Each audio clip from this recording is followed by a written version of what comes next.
Hi, everybody. Welcome to Smart Money with Emmy Hernandez. I'm your host, Emmy Hernandez. No matter your age, it's never too late or too early to start thinking about making your money work for you. But where to start? That's why I'm here. I'm excited to lay out some key steps to help you save, grow, and invest your money in the smartest way possible. We are living longer today, so we're going to talk about long-term care insurance. Who is it for? Why do we need it? With a special guest, Paul Krause.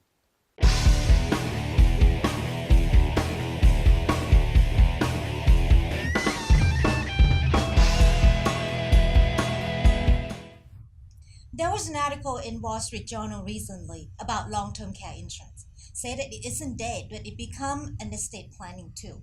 So today we're going to talk about that a little bit because we are living longer and perhaps maybe we're going to end up in a long-term care facility. We don't know. So I have a special guest with me today, Paul Krause. Paul ran a nursing home facility and several facilities in the area. And he's going to help us digest into all this technicality and what's going on with the industry. Hi, Paul. Hello.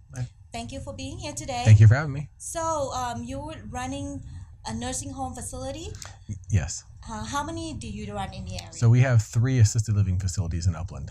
Okay, perfect. So, like I said, in the recent newspaper, they talk about long-term care, that people are getting older, and when they get to older and they have to go back and go into a nursing home facility, there's a lot of expenses there. Very much, yes. Yeah, can you explain a little bit about, like in your facility, how do people usually come to you? Yeah, so we have, we're considered board and care homes. So what they are basically, we kind of different than a large facility where we have more hands-on help and more long-term care, I should say. Most of our patients are, they have severe Alzheimer's, dementia, hospice, or just mild retirement as well. But I see a big difference compared to us from a large facility when it does turn into long-term care facilities. Okay. Yeah. Is there a particular age group that you see most likely? Yeah, I'd say I'd probably average at 85 and higher. 85 years. And higher. Yes. That's come to your facility. Yeah. So that's kind of like a later state, correct? Correct. Yeah. Okay. And might be a funny question to ask, but do you also have like more male or female? All female. There you go. 95% of my industry is all female. Right. See, that's one thing I keep telling my client. Women live longer, and we may have to plan. You sure do. Yeah. Yeah. So when the male patient come into your facility, they're pretty popular then, huh? I have 3 right now, 3 males, and that's a lot actually, to be honest. Oh wow. Yeah. Okay. What about the type of payment, or did they get any help from Medicare? Does Medicare taking any care of this? So currently right now, our industry, we're not allowed to accept insurance yet. So all the benefits and everything go directly to the family, to the designated point of power of attorney. And so all the funds go directly to the family, and then the families pay us privately at that point. Okay, but when you said that you're not allowed to accept insurance, it doesn't mean that they shouldn't have the long-term care insurance, though, right? Because Totally agree. Yeah. Long-term care insurance I see as a huge weight off people's shoulders when they come.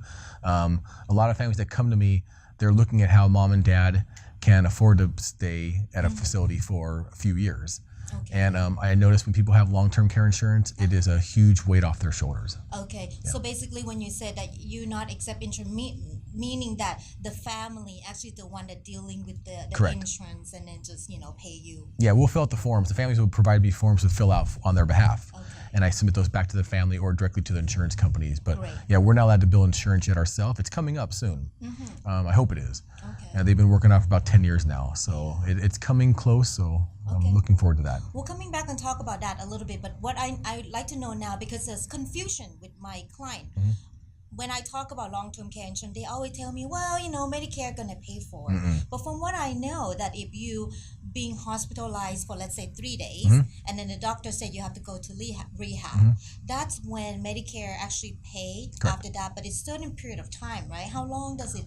An average of 100 days a year. 100 days. Yeah. And the first 20 days is usually 100% that they pay for. Yeah, I've heard different conflicting stories on that where 20 days is usually covered 100%. But what I've heard is that it's more the condition you're there for. Okay. I believe it's for more people that are elderly that might say have a broken hip, and if they go to rehab, they know they're not going to might get a full recovery, so they don't need to spend 3 or 4 weeks in a skilled nursing facility for rehab, but a shorter stay. Okay, Yeah. okay. So, but for people that need to stay longer than that, Mhm. then after 20 days, they have some type of copay, Correct. right? So Mhm. family have to pay for some and Medicare pay for that. Correct. Up to 100 days. Mhm. After 100 days, if they still stay in your facility, then they'll be on their own. So what happens a lot with me is I see a lot of families that go, they use up their 100 days pretty fast throughout the years, going back and forth to the hospitals, back and forth to rehabs. Okay. And so the problem I see a lot happen, right now I'm currently dealing with it with her family. She needs to be in there about another 10 days, and she's already exhausted her 100 days. So right now they're paying about $400 a day to just be in the facility without getting too much care. And not my facility, the skilled nursing facility, the rehab. And they're paying about $400 a day for those 10 days before they can actually come back to their home, to my home, where they live. Okay. And some people also said that, well, if I don't have the resource to pay for that afterwards, then Medicare or the government will pick up. But I think that's kind of like to be your last resource, right? You don't ever want that to be your last resource. You really don't. I mean, and to be honest, it's not the facilities that I would never want to send anybody I love to a Medi-Cal facility. And I don't mean that in a derogatory way. I mean it more, there's not that many of them. So it's really hard to find those facilities. I mean, like, very hard. I've had people looking for months to find an open facility with an open bed. And when they're there, they literally are gone within 2 hours to reserve that bed because there's just a shortage of beds. Oh, really? Yeah. So is that's true that if you run a facility and if you like you in your case your facility is a private pay. If you have one bed that take Medi-Cal patient, do you now have to open up to more? Is there a regulation for that? Well, it's called the ALW, the Assisted Living Waiver Program. And right now there's about this many homes that are allowed to have them. But there's a new bill on the ballot right now that's going to open them up a lot more in California. So I believe it just passed like recently, within a couple weeks, that the bill just passed, and they're going to open up more. It's more like a testing period right now. They're trying to see how many they can actually open up and how many people are on board with actually running the program correctly. That's interesting. What are the qualifications in order to be in that part of open up that type of home?